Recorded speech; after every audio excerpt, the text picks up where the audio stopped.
Bihar board class 9th के annual exam 2021 का एक ही पेपर शेष है जिसका नाम है संस्कृत। तो आपके Bihar board class 9th annual exam 2021 के संस्कृत के विषय कोड 105 के प्रश्न पत्र की चर्चा करेंगे। आपका अंतिम प्रश्न पत्र है, तो इसमें हम लोग पहले ऑब्जेक्टिव प्रश्नों की चर्चा करेंगे, उसके बाद कुछ सब्जेक्टिव प्रश्न भी देखेंगे ताकि आपका अंतिम एग्जाम बिल्कुल अच्छा से बीते। ओरिजिनल प्रश्न पत्र है, एक एक प्रश्न को देखते चलिएगा, याद करने का मन हो तो याद करते चलिए, लिखना चाहते हो तो एक एक प्रश्न का आंसर लिखते चलिएगा क्योंकि यही बिल्कुल आपको प्रश्न पत्र मिलेगा। यहाँ पे देखिए शुरुआत होगा खंड अ अर्थात कि वस्तुनिष्ठ प्रश्न की। इसमें इंस्ट्रक्शन दिया गया है कि 1 से 100 तक ऑब्जेक्टिव प्रश्न है जिसमें से कोई 50 प्रश्न आपको OMR पत्रक जो मिल रहा है उस पर बनाना है। ये 50 अंक का है, कोई 50 प्रश्न आपको छोड़ देना है। तो हम लोग 50 से ज़्यादा ऑब्जेक्टिव प्रश्न की पहले चर्चा करेंगे, उसके बाद सब्जेक्टिव प्रश्न को समझेंगे। तो पहला नंबर प्रश्न आपसे देखिए पूछा गया है कि किस ग्रंथ में श्री कृष्ण के विचार हैं। तो गीता में जानते हैं श्री कृष्ण के उपदेश का संकलन है, तो ए राइट आंसर हो जाएगा। क्वेश्चन नंबर 1 का लिख रहे हो तो लिख लीजिए ए, या याद कर रहे हो तो याद कर लीजिए, पहला का होगा ए। दूसरे नंबर प्रश्न की बात करें तो कह रहा है ईसा स्तुति पाठ में किसकी स्तुति की गई है। तो ईसा स्तुति पाठ में परमात्मा परम पिता परमेश्वर की स्तुति की गई है, तो बी राइट आंसर हो जाएगा। तीसरे नंबर प्रश्न की बात करें तो कह रहा है कि यहाँ पे क्या भराएगा, आगे है पृष्ठाद पृष्ठस्ते, तो इस गद्यांश में रिक्त स्थान पे कौन सा पद होगा। अभी आपके पाठ्य पुस्तक या श्लोक से लिया गया है, तो यहाँ पे भराएगा नमः, तो तीसरा का राइट आंसर हो जाएगा ऑप्शन सी। चौथे नंबर प्रश्न की बात करें तो कह रहा है अस्तोमा सदगम्य यह वाक्य किस उपनिषद का है। अस्तोमा सदगम्य वाक्य जो है बृहद आरण्य उपनिषद से लिया गया है, तो डी पे राइट आंसर दिया गया है चौथे नंबर प्रश्न का। पांचवें नंबर प्रश्न की बात करें तो कह रहा है ऋग्वेद में कितने सूक्त हैं। ध्यान से समझिएगा, आपसे पूछा है कितने सूक्त हैं, तो ऋग्वेद में 1028 सूक्त हैं। और वहीं पे आपसे पूछता है कि ऋग्वेद में कितने मंत्र हैं, तब होता 10,555, तो कंफ्यूजन में नहीं रहना है। सूक्त पूछा गया तो राइट आंसर 5 का लिख लीजिए, ऑप्शन बी होगा 1028। आगे बढ़ेंगे 6 नंबर प्रश्न की बात करेंगे। कह रहा है शुक्ल यजुर्वेद किस वेद का भाग है। तो शुक्ल यजुर्वेद बिल्कुल आसान प्रश्न है, यजुर्वेद का भाग है, तो सी राइट आंसर हो जाएगा। 7वां नंबर प्रश्न आपसे पूछ रहा है कि सभी प्राणियों का कल्याण चाहने वाले पुरुष कौन है। तो सभी प्राणियों के कल्याण चाहने वाले सज्जन पुरुष होते हैं, तो 7 नंबर क्वेश्चन का ए राइट आंसर होगा। 8 नंबर प्रश्न की बात करें तो कह रहा है अंतहीन रोग क्या है। सभी आपके पाठ्य पुस्तक से बिल्कुल आसान आसान प्रश्न आपके लिए सेट किया गया है। तो 8 नंबर प्रश्न है कि अंतहीन रोग क्या है। तो लोभ जो है अंतहीन रोग है और क्रोध शत्रु है, तो सी राइट आंसर होगा 8 नंबर प्रश्न का। 9 नंबर प्रश्न की बात करें तो कह रहा है महाभारत में कितने श्लोक हैं। तो महाभारत में 1,10,000 श्लोक हैं, तो बी पे राइट आंसर दिया गया है, ऑप्शन बी राइट आंसर हो जाएगा 9 नंबर प्रश्न का। आगे बढ़ेंगे, एक एक प्रश्न को याद करते चलिए, लिख रहे हो तो ध्यान से लिखिएगा। 10 नंबर प्रश्न कह रहा है किस वेद को क्रियात्मक मंत्र है, अर्थात कि गाए जाने वाले मंत्र किस वेद में है। तो साम वेद में, तो 10 नंबर का प्रश्न का राइट आंसर होगा ऑप्शन सी। 11 नंबर प्रश्न की बात करें तो कह रहा है तो भवंत समायात किम प्रयोजनम, किसने पूछा। तो ये पूछा था भैरवानंद ने, तो इसका राइट आंसर होगा ऑप्शन ए भैरवानंद। 12 नंबर प्रश्न की बात करें तो आपसे कह रहा है वेद कितने हैं। बिल्कुल आसान है, वेद 4 हैं, तो राइट आंसर होगा ऑप्शन ए 4। 13 नंबर प्रश्न आपसे पूछ रहा है कि यक्ष युधिष्ठिर संवाद पाठ महाभारत के किस पर्व से संकलित है। तो आपके पाठ्य पुस्तक में यक्ष युधिष्ठिर संवाद में स्पष्ट रूप से लिखा गया कि वन पर्व से संकलित है, तो 13 का राइट आंसर होगा ऑप्शन सी। 14 नंबर प्रश्न की बात करें तो कह रहा है किसके बीच धनहीन जीवन अच्छा नहीं है। तो बंधु बांधवों के बीच धनहीन जीवन अच्छा नहीं है, तो सी राइट आंसर हो जाएगा 14 नंबर प्रश्न का। 15 नंबर प्रश्न आपसे पूछ रहा है कि ब्राह्मण पुत्र धन की खोज में सर्वप्रथम कहां पहुंचे।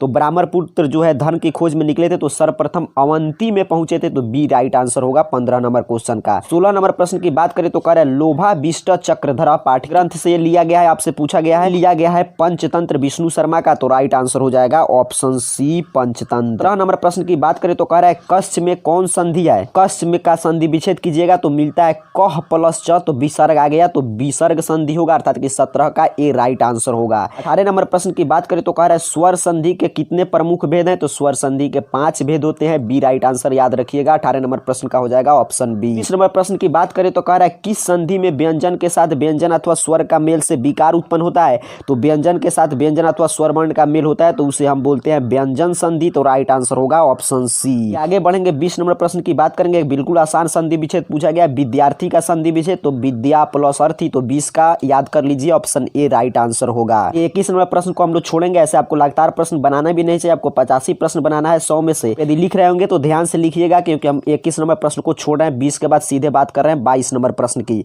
तो 22 नंबर प्रश्न कर रहा है अ प्लस उ के मेल से कौन वर्ण बनता है। तो और उ जब मिलता है तो इसके मेल से उ वर्ण बनता है, तो राइट आंसर हो जाएगा ऑप्शन बी। चलिए फिर 23 नंबर प्रश्न को छोड़कर हम लोग आगे बढ़ेंगे। 24 नंबर प्रश्न कर रहा है स्वेच्छा का सही विच्छेद कौन सा है? तो स्वेच्छा का सही विच्छेद होता है स्व प्लस इच्छा, तो डी राइट आंसर हो जाएगा। 24 के बाद हम लोग आगे बढ़ेंगे, बात करेंगे 26 नंबर प्रश्न की। तो 26 नंबर प्रश्न कह रहा है काल कारक वचन पुरुष लिंग आदि के कारण किन शब्दों के रूप नहीं बदलते हैं? काल कारक पुरुष वचन लिंग से अव्यय के रूप नहीं बदलता है, तो डी राइट आंसर हो जाएगा 26 नंबर प्रश्न का। 27 नंबर प्रश्न की बात करें तो कह रहा है संस्कृत में स्वर वर्ण कितने हैं? तो संस्कृत में 13 स्वर वर्ण है, तो बी राइट आंसर होगा 27 नंबर प्रश्न का। 28 नंबर प्रश्न कह रहा है कि किस समास का पहला पद विशेषण और दूसरा पद विशेष से होता है? तो जिस समास का पहला पद विशेषण और दूसरा पद विशेष से उसे हम क्रमधारय समास कहते हैं, तो 28 का ए राइट आंसर दिया गया है। 30 नंबर प्रश्न आपसे पूछ रहा है कि न अर्थः का समस्त पद क्या होगा? तो ये नय्य समास है। अनर्थः का ये समास विग्रह किया गया है, न अर्थः, तो बी राइट आंसर होगा आपके 29 नंबर क्वेश्चन का। 30 नंबर प्रश्न की बात करें तो कह रहा है आपसे किसी भी समस्त पद को सार्थक विभक्ति युक्त पद में अलग अलग करने की प्रक्रिया को क्या कहते हैं? तो इसे कहते हैं विग्रह, तो इसका राइट आंसर होगा ऑप्शन सी 30 का याद कर लीजिए, विग्रह होगा राइट आंसर। आगे बढ़ेंगे 31 नंबर प्रश्न की बात करें तो समस्त पद का पहला पद अव्यय होता है, तो इसे हम अव्ययी भाव समास के नाम से जानते हैं, जिसका पहला पद अव्यय हो तो राइट आंसर होगा 31 का डी। 32 नंबर प्रश्न की बात करें तो कह रहा है कौन सा शब्द व्यंजनांत है, अर्थात कि किसका व्यंजन वर्ण से अंत हुआ है? तो यहाँ पे देखिए जगत में आधा तो है, इसे स्वर गायब हो गया है, तो यही व्यंजनांत है, तो इसलिए राइट आंसर होगा ऑप्शन सी 36 नंबर प्रश्न का। 32 नंबर प्रश्न की बात करें तो कह रहा है गंगा जलम का विग्रह क्या होगा? तो गंगा जलम का विग्रह होता है गंगायाः जलम, तो ए राइट आंसर होगा 32 नंबर प्रश्न का। 33 नंबर प्रश्न आपसे पूछ रहा है कि किस समस्त पद में द्विगु समास है? तो द्विगु समास का पहला पद संख्यावाचक होता है, तो इस दृष्टिकोण से देखें तो सप्ताह जो है द्विगु समास है, तो डी राइट आंसर दिया गया है 33 नंबर क्वेश्चन का। नंबर प्रश्न की बात करें तो कह रहा है राम शब्द के द्वितीय बहुवचन का रूप कौन सा है? राम शब्द का द्वितीय बहुवचन का रूप देखिए ऑप्शन ए पे दिया गया है, तो 34 का याद कर लीजिए, ऑप्शन ए राइट आंसर होगा। 30 नंबर प्रश्न की बात करें तो कह रहा है अयम किस शब्द का रूप है? तो ईदम का आप शब्द रूप याद किए होंगे, तो उसमें मिलता है अयम, तो राइट आंसर होगा ऑप्शन सी। 35 के बाद यहाँ पे कर्म में थोड़ा सा देखिए गड़बड़ है, तो 35 के बाद 40 नंबर, तो इसलिए मैं बोल रहा हूँ बार बार कि ध्यान से, यदि आप लिख रहे होंगे तो ध्यान से लिखिएगा, याद कर रहे होंगे तो ध्यान से लिखिए। इसमें कुछ प्रश्न छूटा है, 35 के बाद है 40। तो 40 नंबर प्रश्न की बात करें तो आपसे पूछ रहा है इस शब्द में चतुर्थी विभक्ति है? तो सी नंबर 40 का राइट आंसर होगा, इसी में चतुर्थी विभक्ति है, तो सी नंबर आंसर हो जाएगा 40 नंबर प्रश्न का। 41 नंबर प्रश्न की बात करें तो आपसे कह रहा है मुनीसु में कौन विभक्ति, आपको बताना है कि मुनीसु में कौन विभक्ति है? तो इसमें विभक्ति है सप्तमी, तो राइट आंसर हो जाएगा ऑप्शन डी। 2 नंबर प्रश्न की बात करें तो कह रहा है करने तृतीया सूत्र से किस वाक्य में तृतीया विभक्ति हुई है? तो अर्थात कि इसका उदाहरण इसमें से कौन है पूछा गया है। नंबर प्रश्न का राइट आंसर हो जाएगा ऑप्शन ए रामः कलमेन लिखति, यही इसका उदाहरण है, तो ए राइट आंसर होगा। 43 नंबर प्रश्न की बात करें तो कह रहा है क्रिया विशेषण में कौन विभक्ति होती है? तो क्रिया विशेषण में द्वितीया विभक्ति होती है, तो बी राइट आंसर आपको याद रखना है। आगे बढ़ेंगे हम लोग सीधे चलेंगे 44 नंबर प्रश्न को हम छोड़कर चलते हैं 45 नंबर प्रश्न पर, क्योंकि आपको कर्म से बनाना भी नहीं है, 85 प्रश्न आपको बनाना है। तो 45 नंबर प्रश्न कह रहा है कि संबोधन में कौन विभक्ति होती है?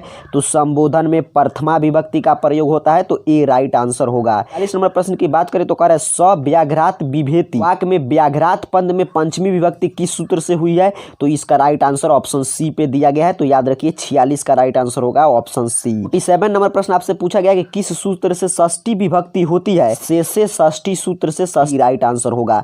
48 नंबर प्रश्न की बात करें तो कह रहा है कि किस भाषा से सभी भारतीय भाषाएं निकली है? तो संस्कृत भाषा से सभी भारतीय भाषाएं निकली है, तो ए राइट आंसर होगा 48 नंबर प्रश्न का। 49 नंबर प्रश्न आपसे पूछ रहा है कि संस्कृत में भूगोल और खगोल विषयक महत्वपूर्ण ग्रंथ कौन है?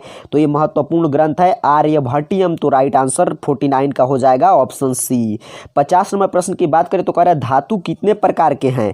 तो धातु 5 प्रकार के होते हैं, तो ए राइट आंसर होगा। नंबर प्रश्न की बात करेंगे तो 52 नंबर प्रश्न आपसे पूछ रहा है कि जल से पृथ्वी की रक्षा कौन करता है? आपके पाठ्य पुस्तक से प्रश्न शुरू हो गया, से पृथ्वी की रक्षा करता है मेघ, तो बी राइट आंसर होगा। 53 नंबर प्रश्न की बात करें तो कह रहा है किसने पंपा सरोवर का वर्णन किया है? वाल्मीकि ने पंपा सरोवर का वर्णन किया है, तो सी ऑप्शन पे राइट आंसर दिया गया है 53 नंबर प्रश्न का। 54 नंबर प्रश्न आपसे पूछ रहा है कि नभः शब्द का अर्थ क्या है? तो नभः शब्द का अर्थ होता है आकाश या आसमान, तो राइट आंसर ऑप्शन डी हो जाएगा 54 नंबर प्रश्न का।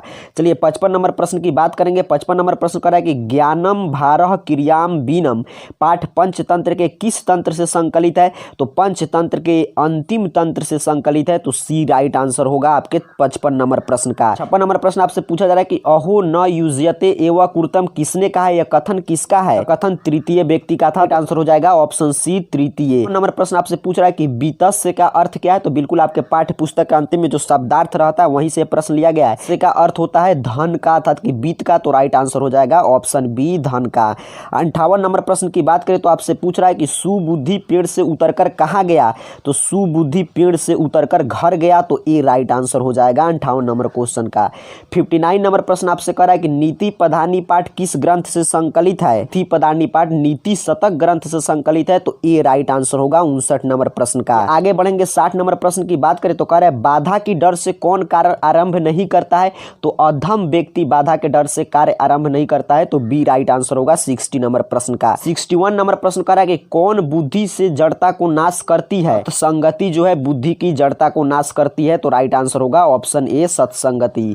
62 नंबर प्रश्न कह रहा है कि भोजपुर अंचल का प्रसिद्ध लोक नृत्य कौन सा है? भोजपुर अंचल का प्रसिद्ध लोक नृत्य है नेटुआ, तो राइट आंसर हो जाएगा ऑप्शन ए नेटुआ। 63 नंबर प्रश्न है कि कौन नृत्य माधुर्य भाव का सूचक है? हास्य नृत्य जो है माधुर्य भाव का सूचक है, तो बी राइट आंसर होगा।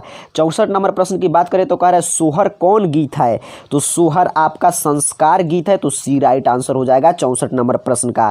65 नंबर प्रश्न कह रहा है झिझिया किस क्षेत्र का नृत्य है? आपको बतलाना है। झिझिया मिथिलांचल अर्थात कि मिथिला का प्रसिद्ध नृत्य है, तो राइट आंसर हो जाएगा ऑप्शन डी मिथिला। 6 नंबर प्रश्न की बात करें तो कह रहा है ईद किसका महान पर्व है? तो ईद मुस्लिम भाइयों का महान पर्व है, तो बी राइट आंसर हो जाएगा 66 नंबर प्रश्न का। 50 से ज्यादा प्रश्नों की हम लोग चर्चा कर चुके हैं, आपको सिर्फ 50 ही बनाना है। ज्यादा ही 50 से चर्चा कर चुके हैं तो आपको कोई भी इसमें से 50 जो आपको इच्छा करेगा बना सकते हैं। आगे के प्रश्न चलिए कुछ सब्जेक्टिव प्रश्न की भी चर्चा हम लोग कर ले रहे हैं। यहाँ पे 100 नंबर तक ऑब्जेक्टिव था समाप्त हो चुका है। ऑब्जेक्टिव प्रश्न में सबसे पहले आपसे जानते हैं 7 अंक का पूछता है या अनुच्छेद लिखने का अर्थात कि लेख जिसे आप बोलते हैं। तो इसमें देखिए मैं आपको 3 ऑप्शन यहाँ पे दिखा दे रहा हूँ। पहला आपसे पूछा है शरद ऋतु पर, डॉक्टर राजेंद्र प्रसाद पर, संस्कृतस्य महत्वम पर।